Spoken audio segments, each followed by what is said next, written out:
మాజీ ముఖ్యమంత్రి జగన్మోహన్ రెడ్డి తన పర్యటనలో డబ్బు మద్యంతో జనాలను సమీకరిస్తున్నారని టీడీపీ రాష్ట్ర అధికార ప్రతినిధి విజయశేఖర్ రెడ్డి పేర్కొన్నారు. గురువారం తన క్యాంపు కార్యాలయంలో విజయశేఖర్ రెడ్డి మీడియా సమావేశాన్ని నిర్వహించారు.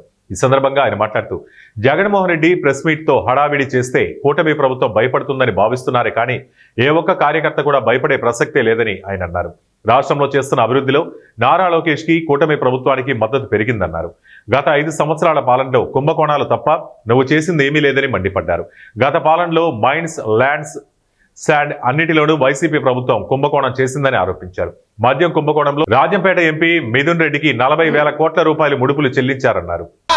ఆ రోజు నువ్వు అటవిక అరాచక పాలన చేసి ఈ రోజు నువ్వేదో ఒక గొప్ప పరిపాలకుడువు, నువ్వేదో చాలా న్యాయం చేసావు జనానికి, ఇప్పుడేదో అన్యాయం జరుగుతుందని నువ్వు అమాయకుల్లాగా మాడుతున్నావే, దీనికి కాదా నిన్ను సైకో అనేది? నీ మనసంతా సైకోయిజం. నువ్వు చేసింది అరాచక పరిపాలన, నువ్వు బేగరంగా అందరిని ఇబ్బంది పెట్టావు. కానీ ఈరోజు ఏమి తెలియని అమాయకుల్లాగా ఇది న్యాయమా, ఇది ధర్మమా, ఇది ఏంది చంద్రబాబు, నా మాట మా వారే వినరంట.